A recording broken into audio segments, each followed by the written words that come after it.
आज से शुरू होगा संसद का बजट सत्र का पहला सत्र 13 फरवरी तक, जबकि दूसरा सत्र 13 मार्च से 6 अप्रैल तक चलेगा। राष्ट्रपति द्रौपदी मुर्मू संसद के दोनों सदनों को संबोधित कर सत्र का शुभारंभ करेंगी। केंद्रीय वित्त मंत्री निर्मला सीतारमण आज आर्थिक सर्वेक्षण 2023-24 पेश करेंगी। इकोनॉमिक सर्वे में 1 फरवरी को पेश होने वाले बजट की झलक देखने को मिलेगी। दिल्ली में एमसीडी मेयर के चुनाव का गतिरोध अगले 1 हफ्ते में खत्म होने के आसार। केजरीवाल सरकार ने 3, 4 या 6 फरवरी को चुनाव तारीख का प्रस्ताव उपराज्यपाल को भेजा। ओडिशा के स्वास्थ्य मंत्री के हत्यारोपी एएसआई गोपाल दास को नौकरी से किया गया बर्खास्त। रविवार को ओडिशा के मंत्री नवकिशोर दास को गोली मारकर की थी हत्या। हत्यारोपी को 18 पुलिस मेडल मिल चुके हैं।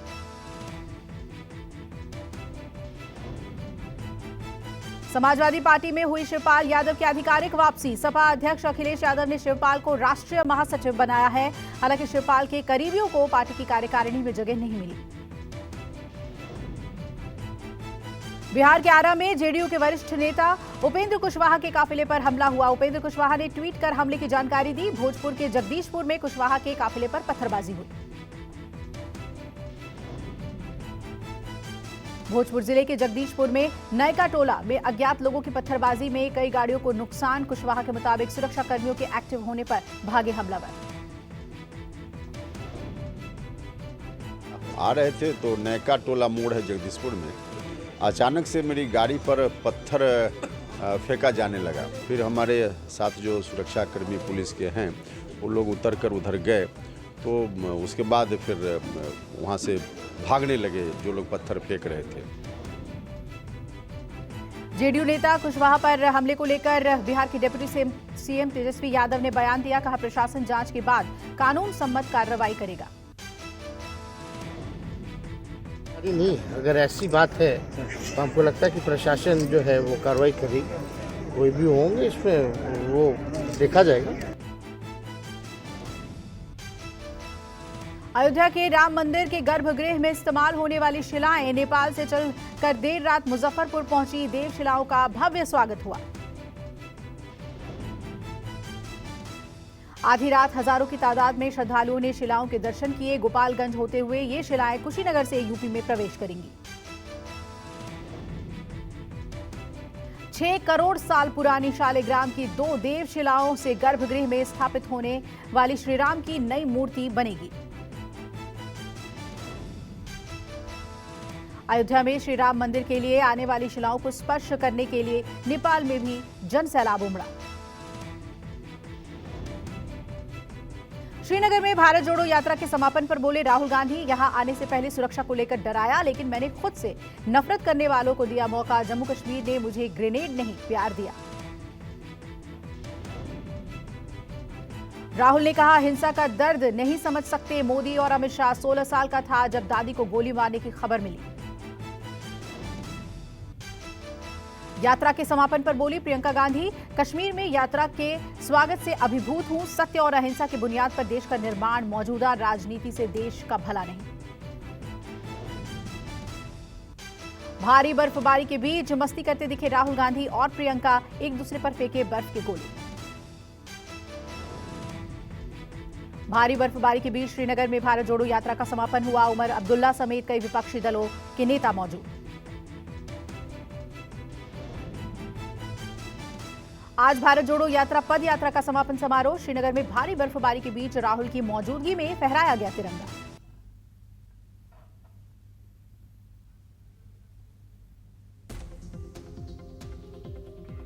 भारत जोड़ो यात्रा के समापन समारोह में शामिल होने के लिए 23 पार्टियों को आमंत्रण भेजा गया था। कई दलों के नेता पहुंचे। जयराम रमेश ने चीन के मुद्दे पर केंद्र सरकार को घेरा। कहा, लद्दाख में चीन ने निपटने के लिए डीडीएलजे की रणनीति अपना रही है मोदी सरकार। जयराम रमेश ने एक आधिकारिक बयान जारी किया जिसमें लिखा, डीडीएलजे यानी केंद्र की नीति डिनायल, डिस्ट्रैक्ट, लाई और जस्टिफाई पर आधारित है। कांग्रेस ने अपने बयान में लिखा, सबसे ताजा खुलासा यह है कि मुंबई 2020 के बाद से भारत में लद्दाख में 65 से 26 पेट्रोलिंग पॉइंट तक अपनी पहुंच खो दी है। मैनपुरी पहुंचे अखिलेश यादव ने रामचरित विवाद पर कहा, सदन में योगी जी से पूछूंगा मैं शूद्र हूं या नहीं।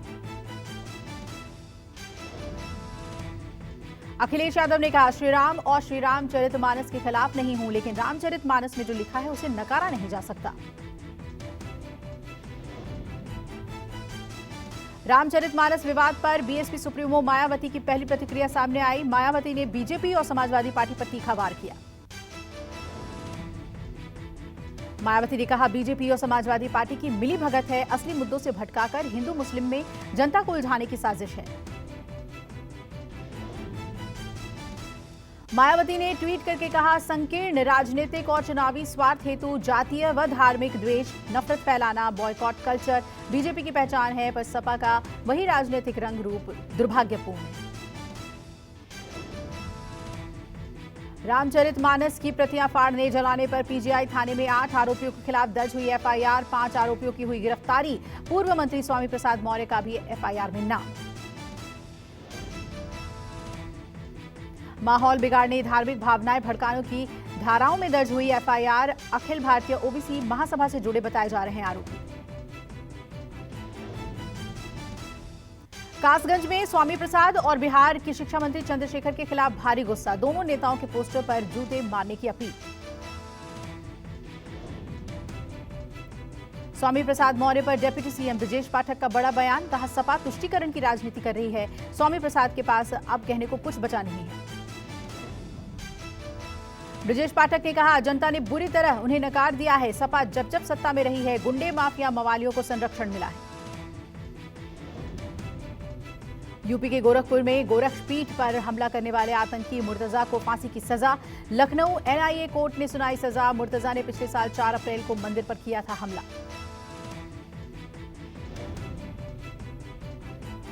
रेप केस में सजा काट रहे आसाराम बलात्कार के एक और मामले में दोषी करार। अहमदाबाद की एक अदालत आज आसाराम को सुनाएगी सजा। सूरत की एक महिला ने 2013 में आसाराम पर रेप का आरोप लगाया था। राजधानी दिल्ली के पश्चिम विहार इलाके में सोमवार को महिला की गोली मारकर हत्या। 32 साल की महिला को गोली मारने की घटना सीसीटीवी में कैद। मृत महिला ऑफिस से लौट रही थी। बिहार की राजधानी पटना के शास्त्री नगर में बदमाशों ने 2 युवकों को गोली मारी। गोली लगने से एक की मौत, दूसरा अस्पताल में भर्ती। पुलिस ने केस दर्ज कर तफ्तीश शुरू की।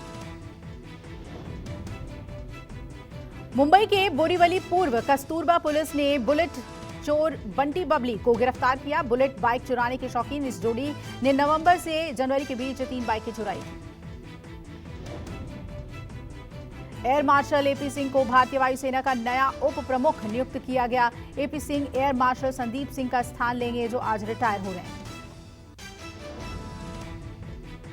1984 में ऑपरेशन ब्लू स्टार को लीड करने वाले जनरल कुलदीप बराड़ पर बड़ा बयान, कहा पूर्व पीएम इंदिरा गांधी ने ही जर्नैल सिंह भिंडरवाले को शह दिया और फिर बेलगाम होने पर मारने का आदेश दिया। ब्लू स्टार के तहत गोल्डन टेम्पल को आतंकियों से मुक्त कराया गया था।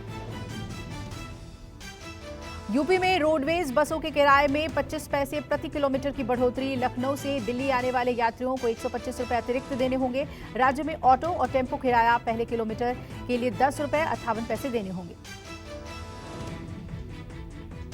राष्ट्रपति भवन का अमृत उद्यान आज से आम जनता के लिए खोल दिया जाएगा। राष्ट्रपति द्रौपदी मुर्मू ने उद्यान उत्सव 2023 का उद्घाटन कर दिया है। 26 मार्च तक आम जनता सुबह 10 बजे से शाम 4 बजे तक उद्यान में घूम सकेगी।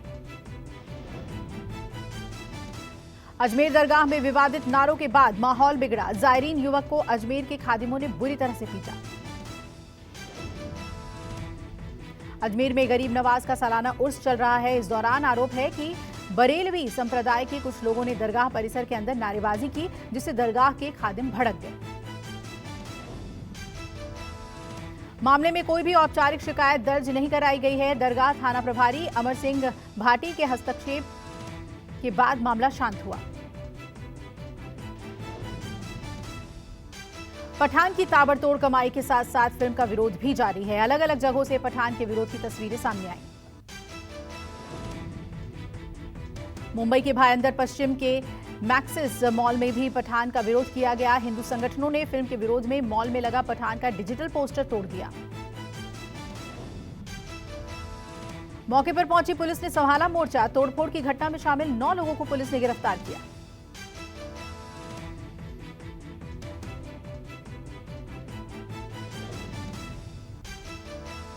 उत्तर भारत में मौसम ने ली करवट। दिल्ली एनसीआर में बारिश जारी रहने के आसार। तापमान में आई गिरावट। दिल्ली, यूपी, हरियाणा समेत उत्तर भारत के राज्यों में बारिश का दौर जारी रहने का अनुमान। यूपी के कई जिलों में हुई बारिश के बाद बढ़ी ठंड। मौसम विभाग ने तेज हवाओं के साथ बारिश को लेकर अलर्ट जारी किया। अगले 4 दिनों के बाद सर्द हवाओं से मिल सकती है राहत। बिहार में फिर लौटेगी ठंड। मौसम विभाग ने सर्दी के 3rd वेव को लेकर सावधानी बरतने की सलाह दी। आज और कल बारिश होने को लेकर अलर्ट जारी। राजस्थान का उदयपुर बना हिल स्टेशन। बारिश के बाद गिरे ओले। सड़कों और खेतों में बिछी बर्फ की चादर।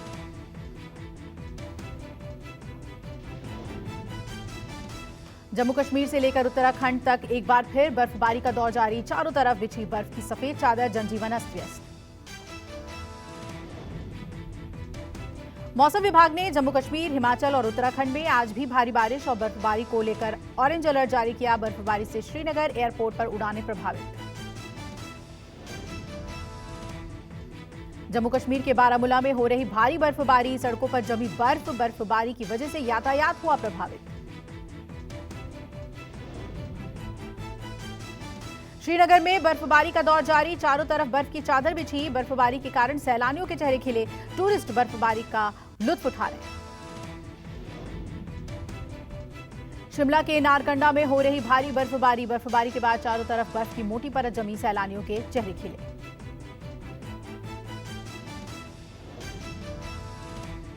जम्मू कश्मीर के रामबन जिले में चंदरकोट और बनिहाल के बीच कई स्थानों पर पत्थर गिरने और मिट्टी धंसने की घटना सामने आई। भूस्खलन के बाद जम्मू श्रीनगर नेशनल हाईवे बंद हुआ। भारी बर्फबारी के चलते जम्मू कश्मीर यूनिवर्सिटी में परीक्षा स्थगित। परीक्षा की नई तारीख फिलहाल तय नहीं। उत्तराखंड में मौसम के बदले मिजाज। गंगोत्री और यमुनोत्री दोनों धामों में बर्फबारी का दौर जारी। चारों तरफ बिछी बर्फ की सफेद चादर। उदयपुर में शीतलहर का सितम जारी। बच्चों को ठंड से बचाने के लिए 5वीं क्लास तक के सभी स्कूल 31 जनवरी तक बंद। एडीएम ने आदेश जारी किए।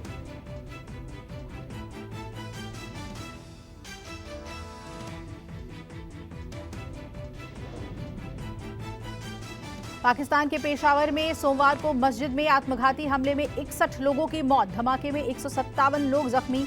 घायलों में 47 की हालत गंभीर। कुख्यात संगठन तहरीके तालिबान ने हमले की ली जिम्मेदारी। पेशावर धमाके के बाद पूरे पाकिस्तान में अलर्ट जारी। पाकिस्तान के प्रधानमंत्री शहबाज शरीफ ने मस्जिद धमाके पर जताया दुख। अस्पताल पहुंचे जख्मी पुलिसकर्मियों से की मुलाकात। पुलिस लाइंस में बनी मस्जिद में हमलावर ने खुद को उड़ाया। मरने वालों में मस्जिद का इमाम भी शामिल। मस्जिद में धमाके के वक्त लगभग 500 लोग मौजूद थे। 2 किलोमीटर तक सुनाई धमाके की आवाज। विस्फोट में मस्जिद का एक बड़ा हिस्सा ढह गया। ऑस्ट्रेलिया के मेलबर्न में खालिस्तान समर्थकों ने तिरंगा लेकर चल रहे भारतीयों पर हमला किया। हमले में 6 लोग जख्मी हुए। पुलिस ने 10 आरोपियों को हिरासत में लिया। बीबीसी डॉक्यूमेंट्री के खिलाफ भारतीय प्रवासियों ने लंदन में बीबीसी मुख्यालय के बाहर प्रदर्शन किया। प्रदर्शनकारियों ने पीएम मोदी पर बनी डॉक्यूमेंट्री को हिंदू और भारत विरोधी बताया। अमेरिका में भी बीबीसी के खिलाफ प्रोटेस्ट हुआ। इंडिया डायस्पोरा ने बैनर तले लोगों से सैन फ्रांसिस्को के फ्रीमोंट में रैली निकाली। लोगों ने बायस्ड बीबीसी और नस्लीय बीबीसी के नारे लगाए। पीएम मोदी के खिलाफ बीबीसी की डॉक्यूमेंट्री का रूस ने भी तीखा विरोध किया। रूसी विदेश मंत्री सर्गेई लावारोव ने कहा, ब्रिटिश मीडिया कंपनी का कई मोर्चों पर सूचना युद्ध छेड़ने का ये सबूत है। ब्रिटेन में हिंदुओं का पहला स्थायी शमशान घाट बनाया गया है। अंतिम संस्कार के सभी कर्मकांडों के लिए एक हिंदू चैरिटी संगठन ने स्वामी नारायण मंदिर के किनारे इसे बनाने की मांग की थी। अमेरिका के उत्तरी कैरोलिना में गुरुद्वारों पर बार बार हो रहे हमलों से सिख चिंतित हैं। सिख समुदाय ने इन हमलों की विस्तृत जांच की मांग उठाई। कैरोलिना में सिख समुदाय की संख्या कम है। यूएई के उपराष्ट्रपति और प्रधानमंत्री ने अल मिन्हाद जिले और उसके आसपास के इलाकों पर नाम बदलकर हिंदी सिटी कर दिया है। हिंद सिटी का इलाका 83 किलोमीटर के लगभग फैला हुआ है। कांग्रेस नेता राहुल गांधी की भारत जोड़ो यात्रा की समाप्ति को पाकिस्तानी मीडिया ने भारत जोड़ो यात्रा को देश की खराब हालत को सुधारने की कोशिश बताया। वहीं यूएई की खलीज टाइम्स ने यात्रा को राहुल का मेकओवर बताया। भारतीय अमेरिकी राजनीतिक सलाहकार शास्त्री कोनराड को बड़ी सियासी जिम्मेदारी मिली है। शास्त्री इतिहास रचते हुए वॉशिंगटन स्टेट डेमोक्रेटिक पार्टी की नई अध्यक्ष चुनी गई हैं। रूस के विदेश मंत्री सर्गेई लावरोव G20 के विदेश मंत्रियों की बैठक में शिरकत करेंगे। नई दिल्ली में G20 के फॉरेन मिनिस्टर्स की बैठक 1 से 2 मार्च को आयोजित की जाएगी। ब्रिटेन के प्रधानमंत्री ऋषि सुनक ने कंजर्वेटिव पार्टी अध्यक्ष नादिम जहावी को अपनी कैबिनेट से हटा दिया है। जहावी पर टैक्स हेराफेरी का आरोप है। स्वतंत्र जांच में जहावी पर टैक्स हेराफेरी के लगे आरोप सही पाए गए। पाकिस्तान के पूर्व मंत्री और पीटीआई नेता फवाद चौधरी को 14 दिनों के लिए जेल भेजा गया। इस्लामाबाद की एक अदालत ने फवाद को पुलिस कस्टडी देने की मांग खारिज कर दी। नेपाल में 9 मार्च को राष्ट्रपति चुनाव होंगे और 17 मार्च को उपराष्ट्रपति चुनाव। मौजूदा राष्ट्रपति विद्या देवी भंडारी का कार्यकाल मार्च में खत्म हो रहा है।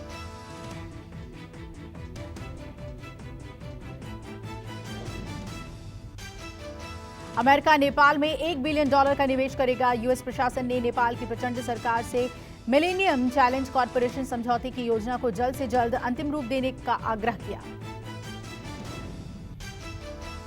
अमेरिका के वरिष्ठ सैन्य जनरल माइक मिनीहन को 2025 में चीन के साथ युद्ध की उन्होंने जताई आशंका। एयरफोर्स जनरल माइक मिनीहन के मुताबिक ताइवान पर कब्जा करने को आतुर, चीन से टकराव लगभग निश्चित है। यूएनएससी ने खतरनाक आतंकी संगठन Islamic state of Iraq and Leivand in south east Asia को वैश्विक आतंकी संगठन घोषित किया। रूस में यूक्रेन हमले का विरोध करने वाले एक 19 साल की लड़की को आतंकी घोषित कर दिया गया। ओलेसा क्रिवोत्सोवा नाम की लड़की ने नजरबंद किए जाने के विरोध में अपने पैरों पर राष्ट्रपति पुतिन का टैटू बनवा लिया है।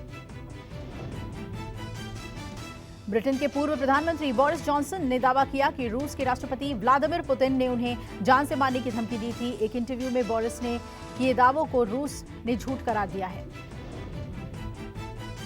साउथ अमेरिका के पूर्वी केप राज्य में एक बर्थडे पार्टी में हुई गोलीबारी में 8 लोगों की मौत, 3 जख्मी। 2 हमलावरों ने पार्टी में फायरिंग की और फरार हो गए। तलाश में जुटी पुलिस।